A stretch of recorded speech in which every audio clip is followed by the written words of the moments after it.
right. Well, welcome to the Indigenous Entrepreneurs Podcast. Today I have a tribal liaison and executive director for Southwest Native Assets Coalition, Mytegia Lee, with me to talk about another topic that we were wanting to discuss on here about entrepreneurial ecosystem building and kind of what that has looked like over the past 2 years of you being a tribal liaison, um, what you've seen in your community, and how like engaging in this ecosystem building can maybe impact entrepreneurs in your community and kind of what we're trying to do. So before we kind of get into that discussion, if you could just introduce yourself, Mytegia, and then we'll go from there. Good afternoon, everybody. My name is Mytegia Lee, and I am from the rural community of Manuelito, New Mexico on the Navajo Reservation, and I'm an enrolled member of the Navajo Nation and am raising 3 children in my small rural community. I grew up, doing ranching, farming, silversmithing, and it's something that I hold near and dear to me. So, migrating forward, just the cultivation and preservation of culture and heritage for Diné people is one of my strong points. Talking about the entrepreneurial ecosystem for tribal communities is pivotal to our growth. I also wanted to add in there,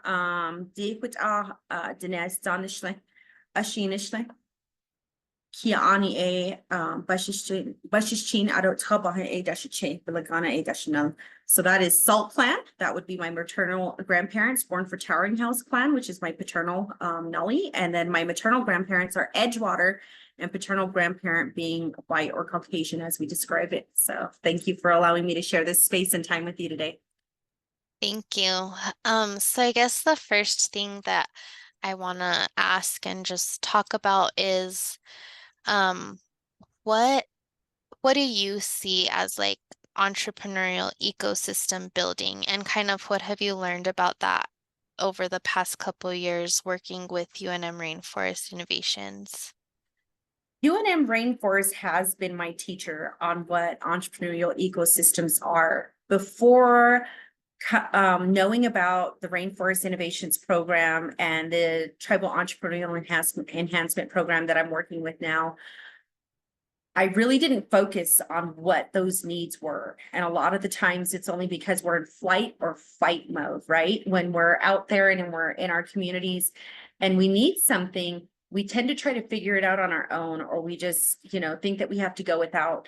So when I had first gotten the opportunity to meet with you, Cecilia, you broadened my understanding on what the benefits of having that ecosystem are. UNM has so many resources. I know that when I had first started working with UNM, it was by way of Vanessa Roanhorse introducing me and saying, hey, I think she would be a good mentor for UNM, and having the experience that I do have in banking and finances, it was second nature to sit down with individuals to say, okay, this is what you need to do when you're starting your business. This is what accounting looks like. This is what you have to do. And all of this was done online for folks that do have that accessibility and do have access to technology. They have access to smartphone capabilities. They have access to a laptop, a tablet, any kind of technology that's out there. And when we started working, there was so many resources, a wealth of resources that were out there that UNM specifically offered, such as the YouTube videos for certification for completion of watching the videos that are available. And there were podcasts like we're doing right now. And there were in-person events that were being hosted that would give an individual insight and preparedness and technical assistance post and pre for all of their inquiries about what they were trying to pursue, whether it was technology, whether it was a business, or just education. So there was a wealth of information and resources that UNM made available, just that was so overwhelming. And it was a good overwhelming, because you're like, hey, they have this, they could do this, versus we started to talk about what these accessibility issues were in tribal communities. And very fast, I realized, okay, there are so many folks in the personal work I do with Southwest Native Assets Coalition. There are not many folks that can access that. And being here on Navajo, we see so many individuals that are out there that are very talented. They're skilled, they're shearing their sheep so that they could go and use that wool so that they could cultivate and make a rug, or they're out there, cutting, grass so that they can make brushes. They're out there cutting certain types of wood that's out there that's needed for ceremonies, or even stir sticks for things that we do in Navajo culture and heritage. And these are things that you can't just drive to Walmart to go buy.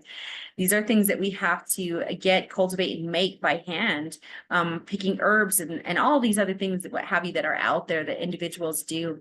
And they're entrepreneurs, they're business owners, but they're not able to scale or understand that on their own because there was no ecosystem that was there to kind of enhance that, to say, hey, let us sit down with you. Let's create, these abilities, and let's put your skill set and market it for you. Let's put it all on paper. Let's get you a website going. Let's create an Instagram. Let's create a Facebook. Let's create a TikTok, and let's get you out there. We have a lot of folks that are still struggling with language barriers. We have folks that are living in multi-generational homes. They're sharing vehicles, or they don't have a vehicle. And so knowing and understanding what the value of having that ecosystem was like helped me further understand how I needed to push more to say, hey, we need folks that can come in to a location to use the internet, to use the printer, to use whatever technology is there to enhance what they're doing or get a better understanding. Because everybody is out there with one initiative, right? And that's to be successful and to know and learn things. And knowledge is power. So that was one of the biggest things, is first talking about it, and then also taking those resources that we do have for the ecosystem that we have created that can be mobile to reach these individuals, to help them thrive in what they're doing and better equip them to say, hey, even if you're not ready to go full speed and you don't want to be on media, or you don't want to do these certain things, let's take these baby steps into getting you to where you need to go. Awesome. Well, I'm glad that like you've benefited from connecting with us, and something that I see is that here in Albuquerque and like with UNM Rainforest Innovations, we have like an entrepreneurial ecosystem. We Mhm. have that innovation ecosystem where there's these different players, like the entrepreneurs, the venture capitalists, the lenders, the resource providers, but that's here in Albuquerque. Like it's not always accessible, as you mentioned, to others in rural and tribal communities, which is why through the New Mexico Tribal Entrepreneurship Enhancement Program, we've kind of done these assessments of like what are the needs and barriers, and we really want to help establish and cultivate entrepreneurial ecosystems within these communities Yes. so that they have their own like little hubs where people can connect and get access to resources. Maybe not necessarily you don't necessarily need to like put on your own programming, but at least have a computer where they can access the online courses that New Mexico Community Capital and AIBE and UNM Rainforest and SBDC offer, and then maybe bring, in-person events as well.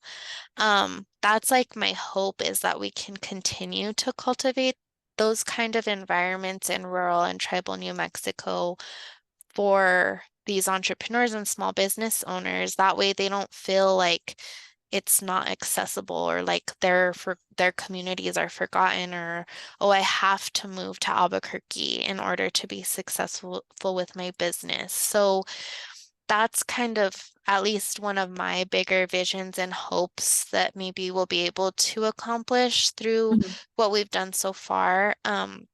I'm kind of wondering what you think that would look like, or what next steps would be helpful in kind of making that vision come to life, at least for Gallup and the Manuelito area, Navajo Nation, where you live and work. Well, the Navajo Nation's very vast. We know that much. We have, I'm going to always say it. I know that we're pushing about 500,000 tribal members. We only have the 450,000 enrolled, but we have several that don't want to enroll because they really don't see a benefit. You know, that we've got that tug of war all the time with those folks that are urban community members that are living in larger cities far away from the Navajo reservation. And they had to make that choice, right? A lot of the times they made those choices because of the accessibility.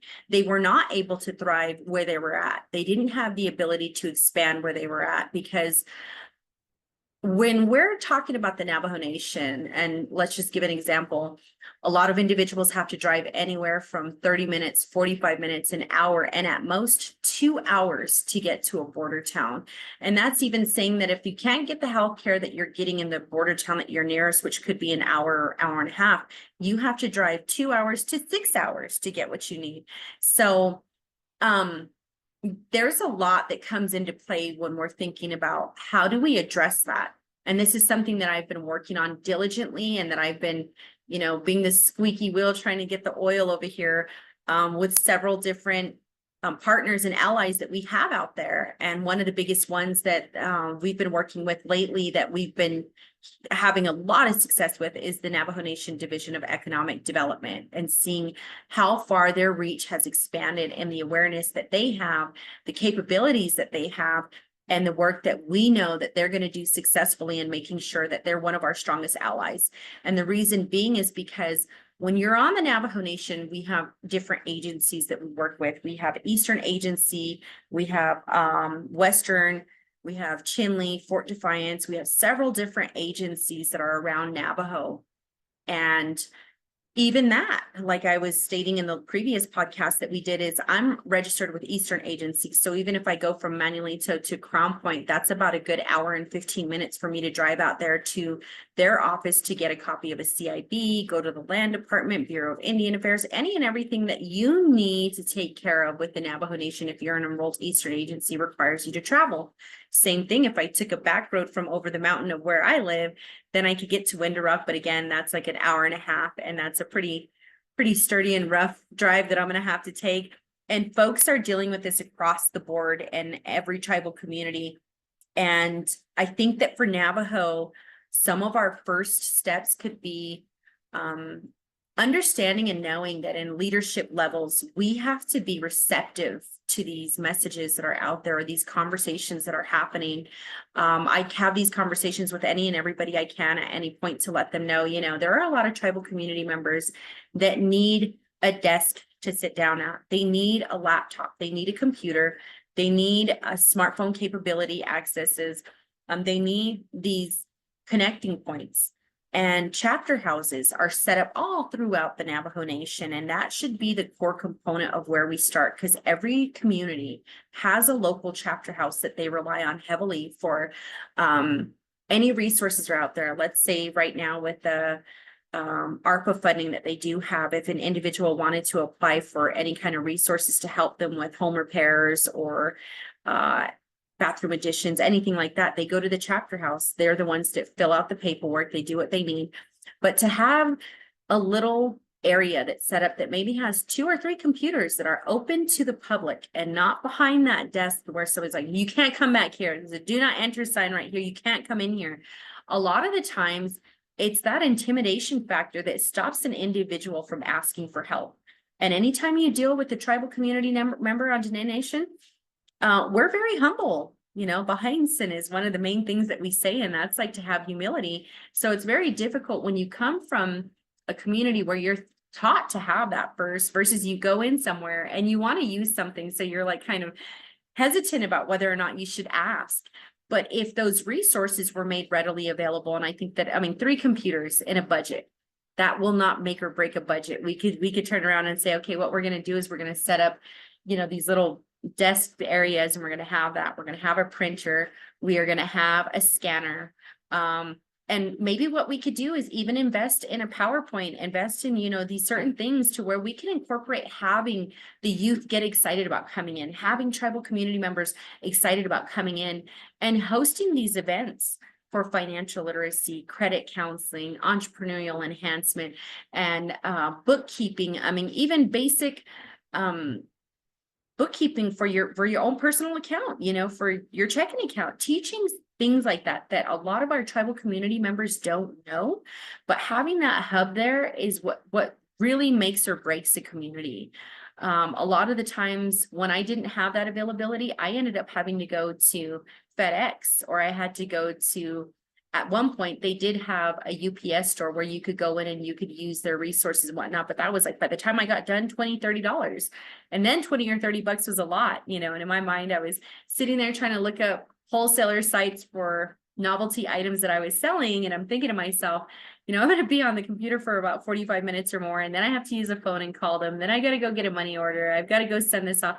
There were so many different loopholes that I had to cross, even then as an entrepreneur when I was younger. And we still see that very relevant factor in these tribal communities. So I think that my thought would be the chapter houses, because they're closer to tribal community members than anything.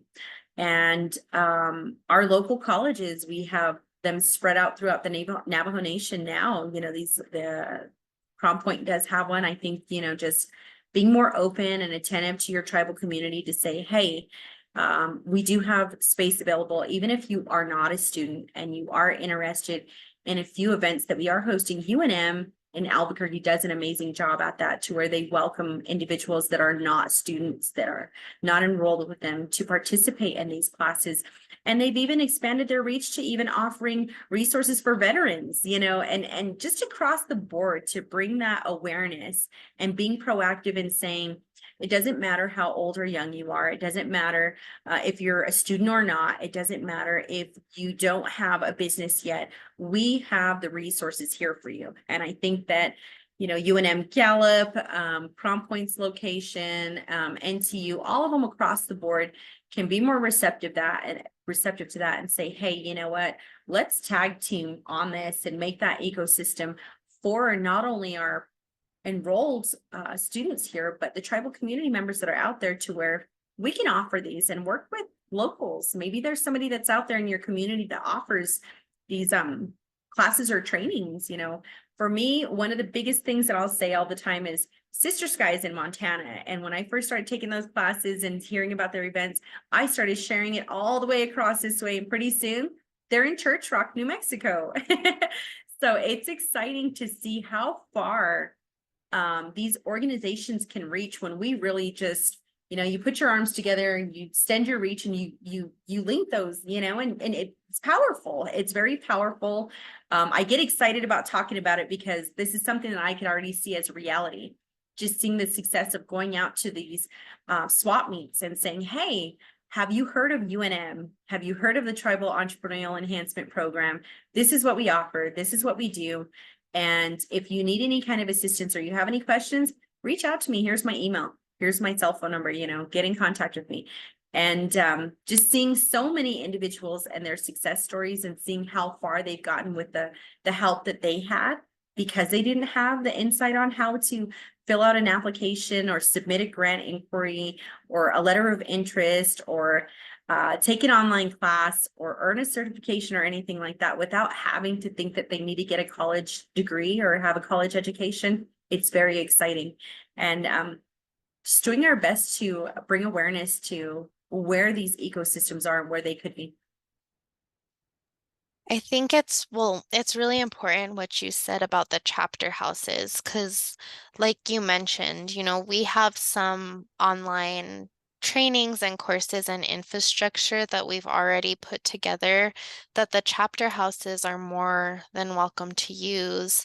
And I know other organizations are also willing to, travel out to different locations to put on in-person events. And there's probably experts in the communities that could present on certain topics as well. It's just a matter of building that ecosystem, knowing the individuals, the right individuals to talk to like bring together. And I think like you mentioned, Navajo Nation's big. So I Mhm. think it's important, for us to think about, well, maybe Eastern Agency can develop their own hub or, start even smaller, like you said, at the chapter houses and just have that space where entrepreneurs feel comfortable. And if they're taking an online course with one of these other resource providers, they can go access the computer and internet. Um, and that's kind of, baby steps. Yes. I see the vision for sure. It's just kind of a matter of connecting the dots and finding the right individuals to work with to make it a reality. I think we're taking baby steps towards that. But I think, it's important for these communities to have that access, to have that space in their own communities where they can then connect to other programs outside of their communities. Because that is the good thing about the internet is you're not limited only to where you live physically. Like you can Mhm. access information and things virtually now as well. Yes. But I do know that that is a barrier in these rural and tribal areas is that connectivity. So, if there's organizations, chapter houses who can maybe kind of help make that bridge that gap, and create that connectivity, it might lead to other connections, even working with maybe like Dene College or like you mentioned to NTU. Um, those those organizations, I feel like they have an opportunity to become that hub for their Yes, communities. they do. So we just gotta keep, talking about it and advocating for it. Because I think there is a need, we've shown that through our discovery. Um, And we also had that conversation collectively with the Division of Economic Development. So I believe that that was a call to action to say, this is what we want and how can we work? And it wasn't just a conversation to say that this is what we expect of you, but UNM also said, what can we do? What resources can we offer to expand our reach and say that this is what we want to do? But right now, our main focus is where can we make that hub? And so I think that that's another thing that I will really applaud UNM for is for stepping up and taking that challenge to sit down. And also, it's amazing to see that the leaders that are out there on Navajo are taking the initiative to meet with organizations such as myself and UNM and saying, hey, let's get this done and let's work together on it. Let's see what we can do. And even if it's a process that is slow moving, at least it's moving along. And we know that there is attention and there is the willingness, there is the desire. So if there's that, I think that we have enough to be successful in saying that we can foresee, and hopefully our other tribal leaders, our president, vice president, and other individuals that are out there that focus on workforce development, that focus on community development, that focus on youth development, can hear and see this message and say, hey, you know what? They are right. We do not have an ecosystem set up yet. And I've heard it even in Indian healthcare services at some of the meetings that they've had that I've sat in on, to where they have a lot of office space that is unused. Let's put it to use.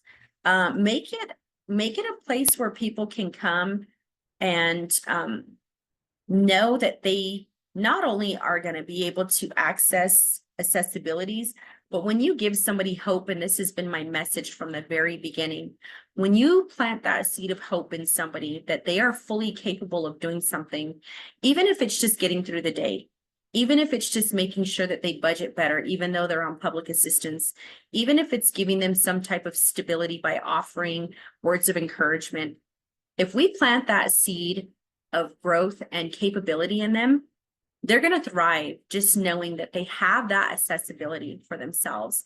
So I not only think it's important, but I think that it's of so much value in the sense that we see the unemployment numbers in tribal communities are far higher than any other ethnicity that's out there. We don't talk about it all the time, but it is there. And it's the elephant in the room because the US government even doesn't have statistics to show us what those new numbers look like. The last time that they did any type of research was back in 2020. And so when we're talking about unemployment rates, it's high. I was talking to an individual that was familiar with the Rhino Glove Factory, and they were talking about their turnover rate at that time that they were open. And it was just a lack of getting people to want to commit to working there because, again, border towns. But a lot of folks that do live in tribal communities are self-sufficient. They are self-employed. They do want to pursue that self-employment. It's just how much more muccessful that could be for them if they did understand self-employment and entrepreneurship and business owning from a different level. How much more successful they could be without having to encounter failure, or knowing how to mitigate, loss and alter and say, hey, this is what I could do. And being able to send Cecilia an email to say, hey, you know what? I was referred to you by Mytegia. Well, she was out in the field. She said, you might have some more information for me on this. Or reaching out to Native Community Capital and telling them, I heard about the programs that you guys offer. What can we do? And just sharing what knowledge we do have. What a great change that would be in our communities to just see that. So I'm excited for it. There's been a lot of conversation around this specific topic when it comes to tribal community leaders, and these movers and shakers that are out there that are talking about what that success rate could look like in tribal communities. So first off, I just want to tell you, thank you for always taking the time to bring light to a lot of these conversations and these uncomfortable conversations that we do and don't have on all matters across the board involving tribal communities, because we wouldn't otherwise have that voice. Of course, it's important. It's an important part of our program, right? Is to just raise awareness. That way we can come up with solutions as well, right? We don't have all the answers, but if we keep talking about it, maybe we'll come up with a solution, or someone will hear us talking about it and they'll have a solution. So I think it's important to have these conversations. As you were talking, I had another question come to Mhm. mind. What do you think some of those like key elements or ingredients would be to creating like a successful entrepreneurial ecosystem in your community? I think some of those key elements would be knowing and understanding, and this is something that again, I'm going to go back to the conversation I've had with even Indian Healthcare Services, and they didn't think of it till I had this meeting with them. They asked me to come speak at an event that they were having, and they were saying that their mission statement was health and well-being, and that they focus on an individual's nutrition, and that's how they feel as if folks can thrive on being successful. And so they asked my opinion on it, and I told them, I said, okay, but if an individual cannot purchase these items that they need to sustain their health and well-being, where does that leave them? So I don't think that that is the core component of stability. I think that the core component of stability is always going to come back to financial stability. Because if we do not understand our finances, our personal credit, our stability, budgeting, our credit, and knowing and understanding what traditional lending products look like, what the banks want, what the credit unions want, what even the individual trying to lease you some office space looks like. We don't understand what a document says or means. We don't know how to fill out an application. We're going to continually fail. So to answer that question, I think that success is going to look like everybody coming together and sharing what they do know. What do you know that is going to add value to the work that we're doing in these communities?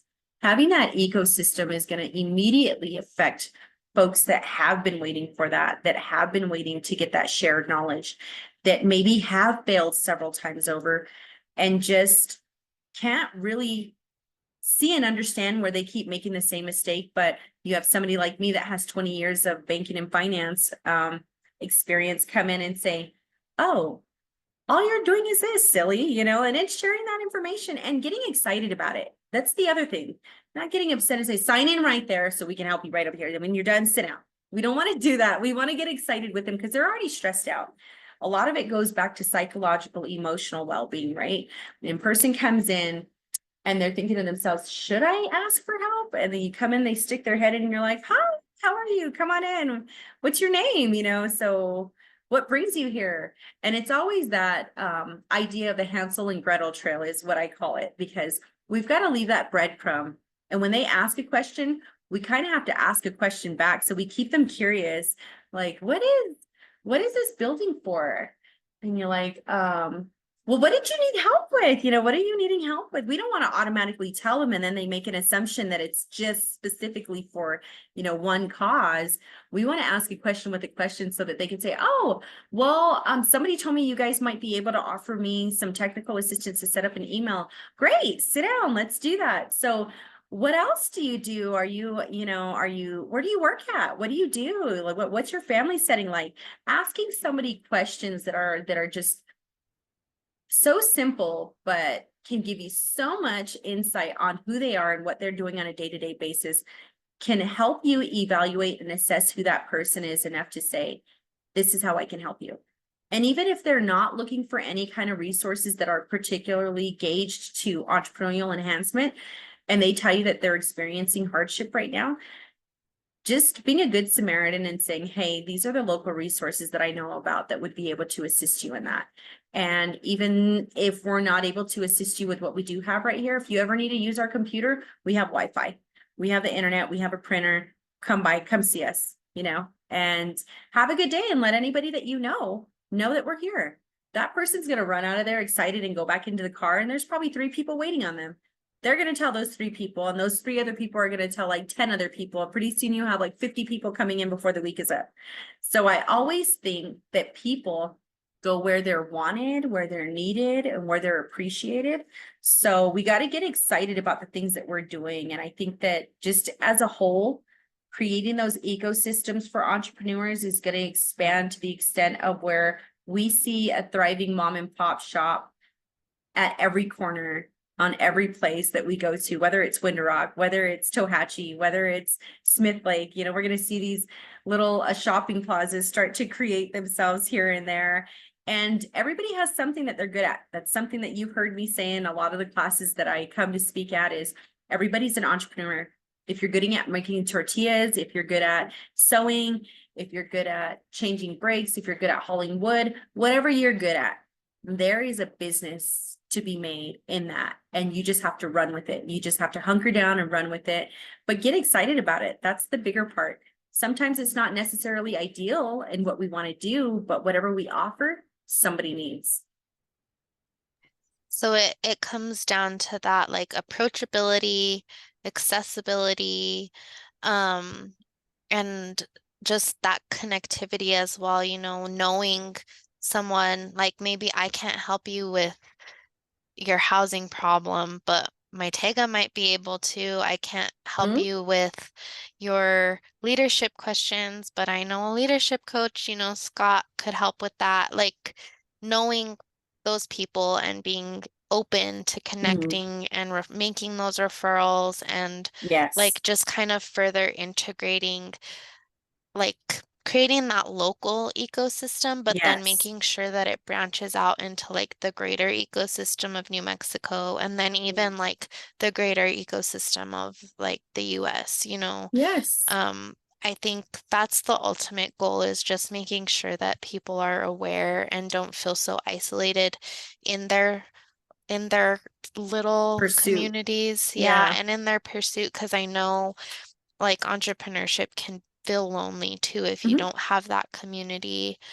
Um, one other question before we wrap up that I have is in your mind right now and in your community of like Manuelito and Gallup, um, who do you see as some of the key players in the current ecosystem and who might be able to come in and help a little bit more?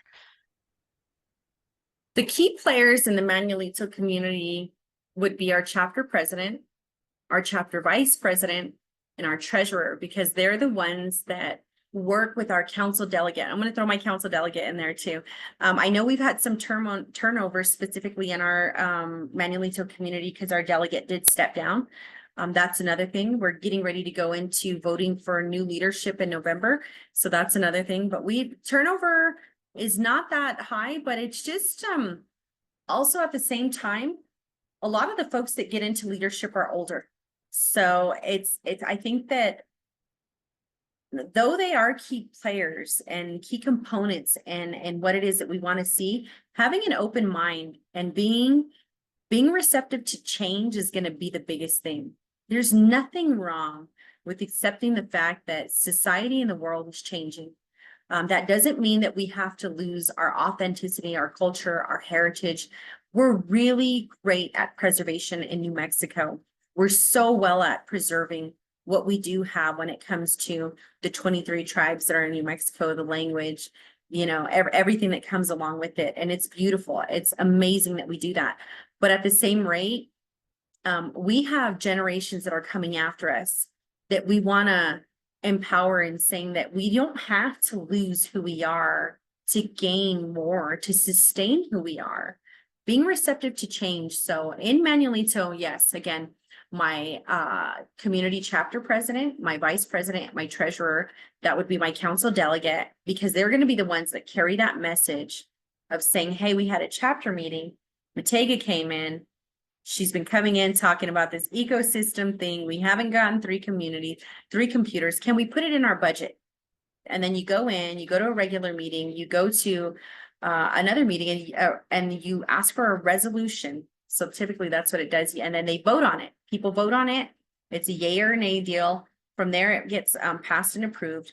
And then they start to move forward with things. So I think, again, it falls back on community members as well. Get proactive in going to your chapter meetings. Be a part of what's going on out there so that you can prepare yourself to go into that chapter meeting and say, hey, maybe we could work on an initiative with our chapter house specifically when we ask for a budget for our chapter house to say that we want individual development accounts to start for tribal community members, or we want laptop distributions for individuals that are in between these ages if they're trying to pursue their education, or this, that, or the other because it's too expensive.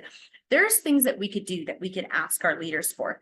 But again, if we're not asking for these things or we're not bringing the awareness from it, we're not doing our due diligence. We're just expecting things to change out there. And it's like walking in fog. We're expecting to not hit anything. But in all reality, we really have to do our part in saying, this is what I need. This is what I want. And just being collective. Okay, we gave the message. We went to the chapter house. We told them we want our leaders to then carry that message to our superiors that are out there in Windrock and say, hey, this is what we want and this is what we need. And let's all understand that if we work collectively at it and we're just open-minded to all of it and we really do push to see that change, it'll be successful on all levels. I would also add, and you mentioned this, like community members, the community members and entrepreneurs are also key components to ecosystem building and the rainforest model because it's all bottom up, versus top down. I would add you as a key component, as well as Southwest Native Assets Coalition.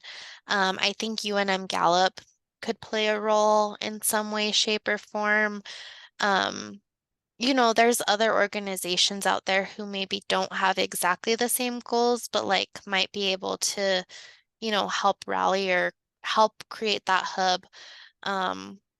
I would say, maybe we could talk to Gallup Main Street, like get creative with it. But I think you have a very good and key point when you talk about the chapter houses and the Yes. leadership, because that's kind of how it starts, like we have to start small. We can't just like go to the top and like expect all Yes. these changes. The changes have to start in like our own little parts of the world, parts of the Yes. community. Yeah. And thank you for always including Southwest Native Assets in that. Thank you for always including me on all the work that we are doing collectively, not just in our community, but with the Tribal Entrepreneurial Enhancement Program, the Rainforest Innovations Program, UNM, and all of our other allies that we are working with out there, because there is strength in numbers. That's another thing that I'm a firm believer in, is that we go out with the idea and the mindset that we want to accomplish something, but if somebody else brings a wealth of knowledge and experience to what we're doing, there's never a moment to where I feel that intimidation and I'm like, okay, well, what do you think? How do you think we should do this? And it's about getting excited and saying that and I hear this a lot where in our smaller communities, they get afraid that somebody's trying to come in and change something on them or take that position or take that validation or take their job even. And in my mind, I'm like, no, I love my job. I love what I do. And I like staying on this side, but I think that, we work together, we could do this. Not seeing other people as oppositions, looking at them like they're opportunities. This is an opportunity for us to grow. Just understanding that it's easier when you do things collectively instead of just trying to knock something down on its own. It's harder to do that. And like you said, it's like you just mentioned, it's from the bottom up. And that's how pillars are made. These what are they called? The pyramids. They're made off of, several different levels, being very strong and sturdy at the bottom, having a sturdy foundation, and then building up on that. And I think that we've been doing really good at that. So I look forward to seeing how much more growth we can make, not just with ourselves and the work that we're doing, but with our allies and like-minded stakeholders in what we're doing to try to make this more of a reality. And I think Southwest Native Assets Coalition is doing a really important job of setting that foundation. That financial literacy, I think, is one of those foundational building blocks towards like the bigger goal of having a more robust entrepreneurial ecosystem, because you can't be a business owner or an entrepreneur if you don't have that basic Yes. financial literacy. So that's a key component, in like the greater ecosystem. And if you don't Yes. have that, you can't have like any other of the other pieces. So Mhm. um, I think the work you're doing as a liaison and then the work you're doing with Southwest Native Assets Coalition is very synergistic, and it kind of builds on each other. Yes. And we really support what you're doing. So thank you for Thank the you. work you're doing with us, but then also the work you're doing like with your organization as well. Mhm. Those are all the questions I had. I don't know if there's anything else you want to add before we get off. Mm, no, actually, all I would say is, let's all do what we need to do. Let's all fall in line together and get excited about what we're doing. And again, the only thing that I would say is just as you said before, the approachability, the accessibility, and then lastly, thinking of it is the availability that we do have. I Yeah, think that those three, I just wrote it down for myself because I was like, okay, moving forward, Tega, focus on approachability, accessibility, and availability. And yeah. that will be my new pep talk, even in the work that I'm doing with my, housing counseling and our clients is, let's all work on that together because I'm a firm believer that we learn something new every day. And again, thank you for allowing me to come on to share my insights and my thoughts and my abilities and capabilities. And I just hope to hear and see more success from everything that we're doing collectively. Thanks, Me too. Cecilia. Awesome. Thank you. We'll have you on again, I'm sure, soon. Yes.